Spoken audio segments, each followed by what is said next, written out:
Okay children, now we are going to see the other important property of colloid, that is color of the colloids. How colloidal solutions are acquiring color. The color of the colloidal solution depends on the color of the colloidal solution completely depends on the wavelength of the light. So already I told you scattering of light. In the previous slide I told about Tyndall effect.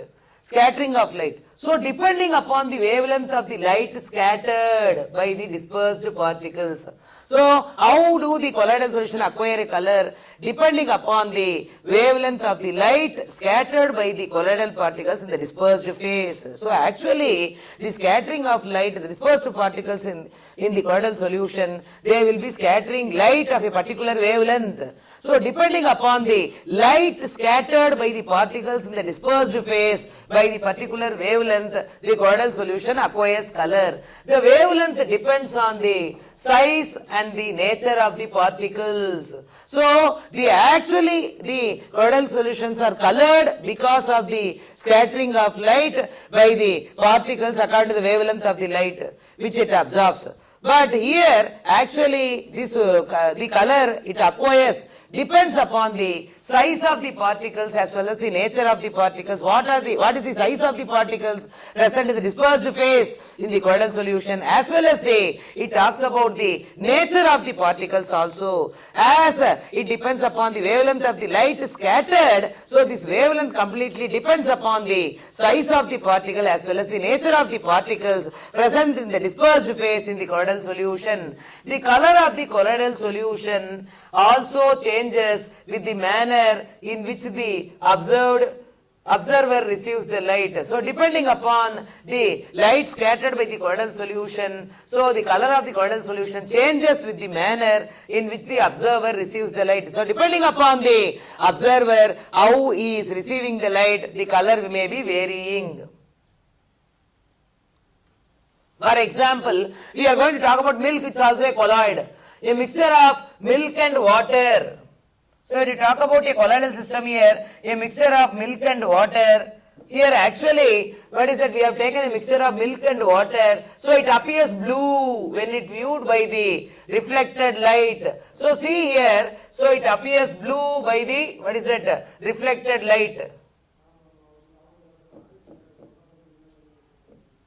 A mixture of milk and water appears blue by the viewed light, that is reflected light, and when viewed, and it is appear as red when viewed by transmitted light. So when it is viewed by transmitted light, so it appears red in color. So in transmitted light,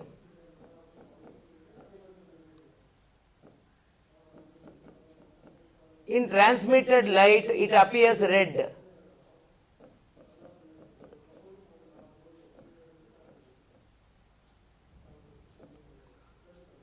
So in transmitted light, it appears red. So this is the transmitted light. So in transmitted light, it appears red, whereas in reflected light, it appears blue. So depending upon the, what is that, color of the light observed by the observer, so it varies. So in, for example, a mixture of milk and water, so in reflected light, a mixture of milk and water appears blue, whereas in case of transmitted light, when it is observed in transmitted light, it appears as red color. Similarly, gold solution. So gold solution is red in color, but as the size of the particles increases, it changes into blue. See the gold solution, it is red in color.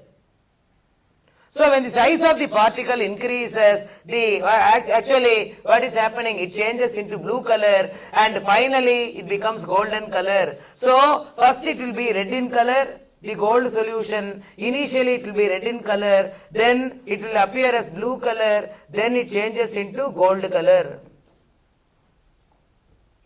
So depending upon the size of the particles, the color varies. So gold solution initially it is red in color. As the number of particles increases, size of the particles increases, what is happening? It changes from red color to blue color, and finally it goes to the brown, what is golden color. So this is the, what is it, changes in the color observed. So here this slide talks about the color of the colloidal solution. So depending upon the scattered light, wavelength of the scattered light, light, the color varies. For example, I have given an example, a mixture of milk and water. So a mixture of milk and water, I can get two different colors here. So in the presence of reflected light, I can get a blue color, whereas in the presence of transmitted light, I can get a red color. Similarly, a gold solution where the color varies from red to blue as well as golden color. So how it is red in color? Because of the wavelength of the light absorbed, so it gets red in color. And as the size of the particle increases, as the particle size increases, the color varies from red to blue, and finally it changes into gold color. So all this slide completely talks about the color of the colloidal solution. The next one, we are going to talk about Brownian movement. We are going to talk about the Brownian movement, very, very important concept. It can be asked as a 3-mark question also. Brownian movement. So what is Brownian movement? Actually, the constant motion. Actually, these colloidal particles, when they are observed under the ultra microscope, when these particles are viewed in the ultra microscope, how the motion of the particles will be, how the movement of the particles will be. The particles will be in a continuous zigzag, ceaseless, random motion. So as these particles, colloidal particles are observed, are viewed in the ultra microscope, how the movement of the particles will be? They will be continuously moving, non-stop motion. Continuously they will be moving in a zigzag, random, ceaseless motion. So we can call this movement as Brownian movement. So actually it is a kinetic property. It is a kinetic property. What is a kinetic property? Actually, kinetic means movement.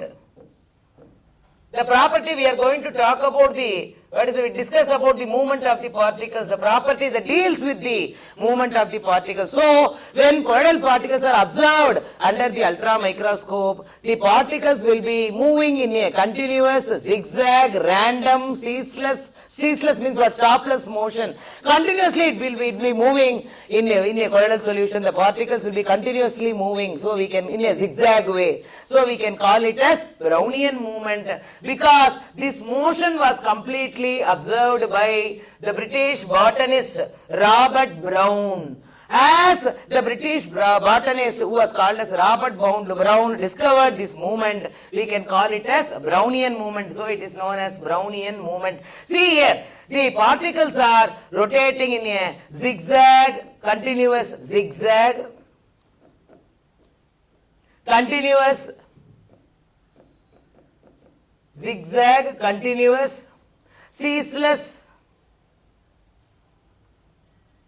random motion.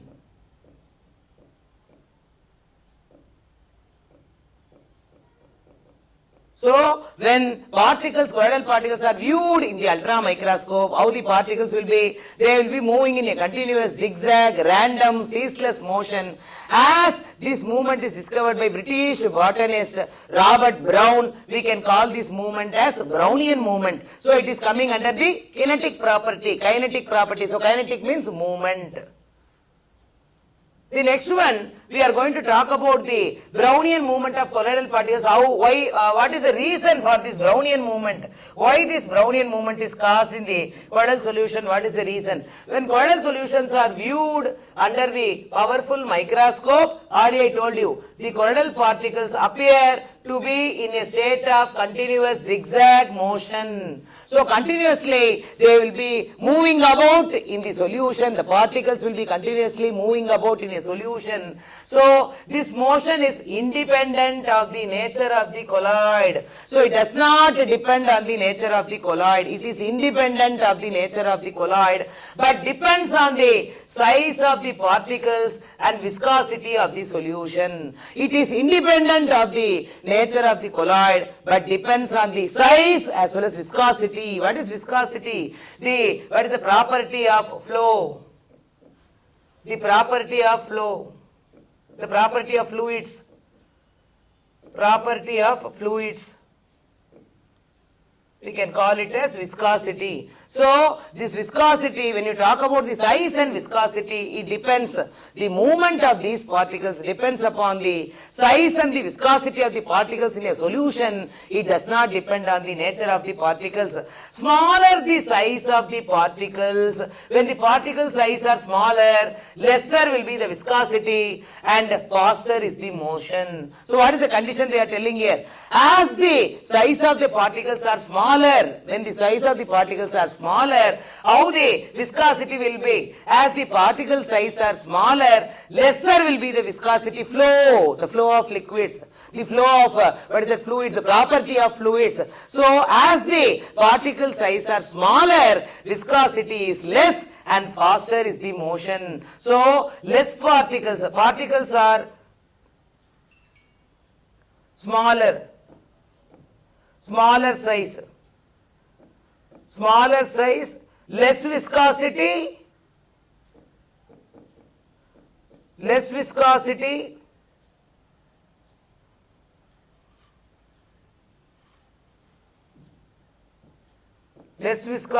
and we can see faster motion.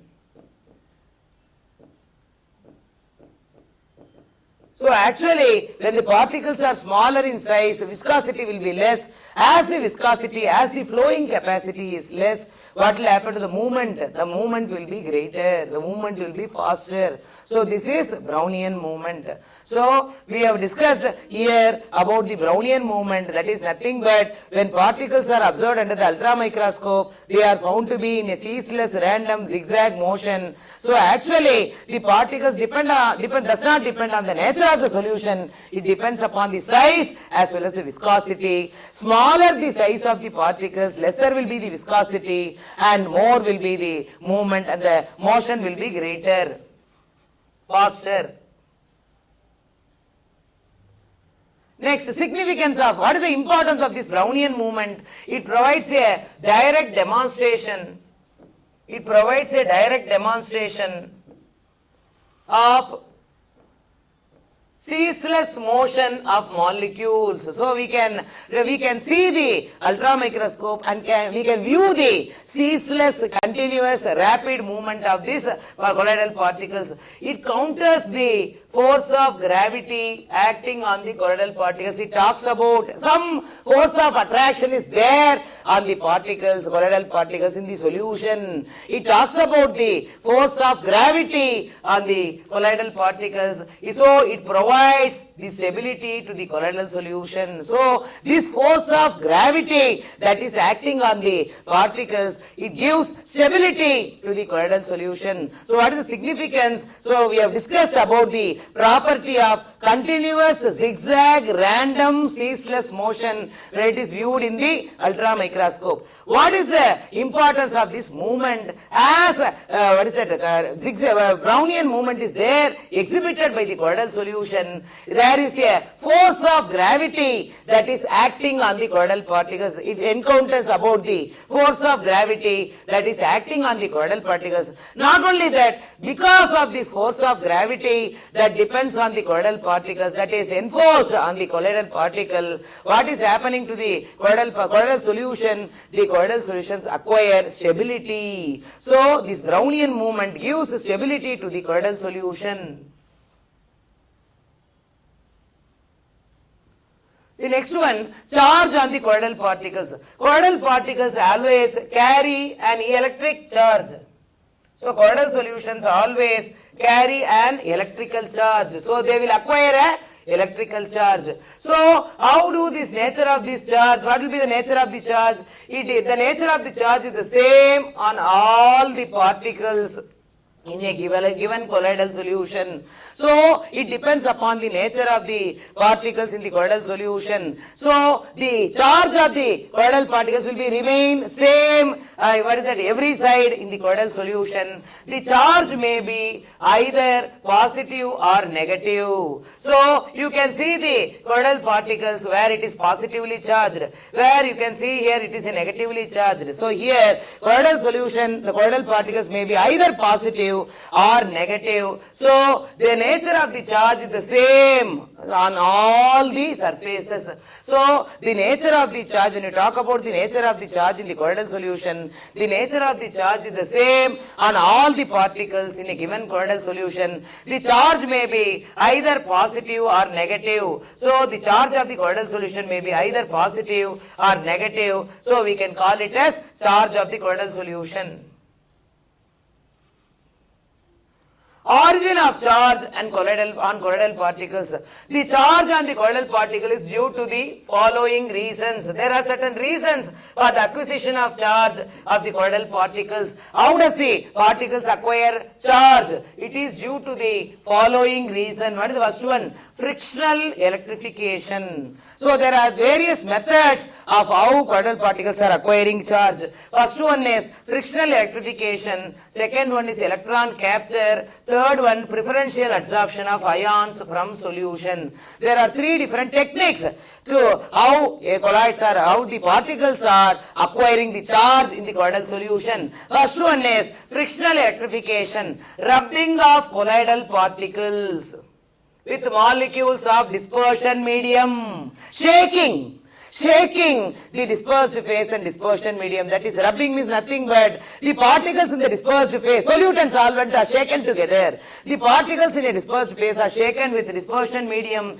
It leads to appearance of electrical charge on colloidal particles. So when dispersed phase and dispersion medium are shaken, so what is happening here? Charge can be acquired on the colloidal solution. The next method is electron capture. The colloidal particles may acquire charge by capturing electron from air. Even the colloidal solution can acquire a charge by capturing electron, by attracting the electron from air, or during electron dispersion. Bredick's arc method, already I told, we have seen in the preparation. Bredick's arc method, where an arc is stuck between the two metal electrodes. We have prepared the colloidal solution of noble metals like gold, silver and platinum. Even, what is that, electron capture method, even by electron capture method also the colloidal particles acquire charge. So the colloidal particles may acquire charge either from air or during electron displacement, that is dispersion, in Bredick's arc method. And preferential adsorption of ion from solution. An ionic colloid adsorbs ion common to its own lattice structure. So depending upon the, what is that, so preferential adsorption, that is actually an ionic colloid. What is an ionic colloid? It will have a charge. It will have a charge. So an ionic colloid means what is it? Will have a charge.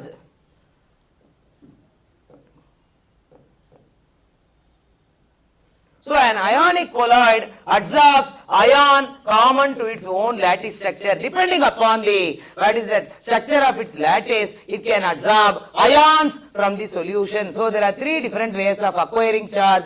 One is frictional electrification. Second one is electron capture. Third one, preferential adsorption. What is frictional electrification? Just shaking the dispersed phase and dispersion medium so that the colloidal solution is getting charged.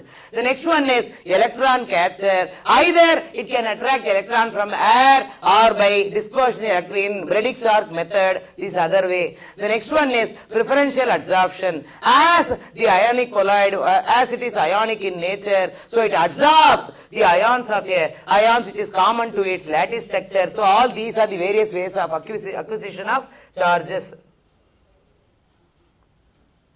Preferential adsorption of ion is the most common accepted reason. Even though other reasons are there, the most familiar reason, very important reason is the most common accepted reason, that is preferential adsorption of ion. The third property, already we have seen third reason, preferential adsorption. The solute particles acquire positive or negative charge by preferential adsorption of positive or negative ions. So depending upon the adsorption of ions in the solution, they will acquire a particular charge.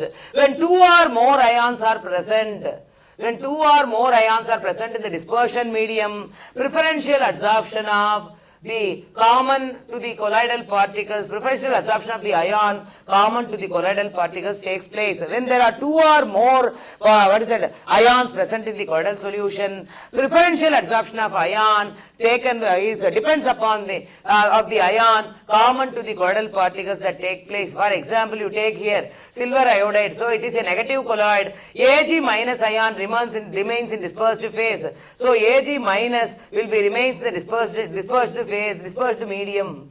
So they are kept immersed in the dispersion medium. Here I minus ions, it remains in the dispersion medium. So depending upon the preferential absorption of ions from the colloidal dispersion medium, it can acquire a charge. So up to this I am stopping today. We have discussed about the kinetic property and what is the electrical property here in detail. In the next class we are going to discuss about the two important processes under kinetic that is electrical property. One is electrophoresis and another one is electroosmosis. So I will come with a different slide tomorrow to explain about the process of electrophoresis and electroosmosis. Thank you, children.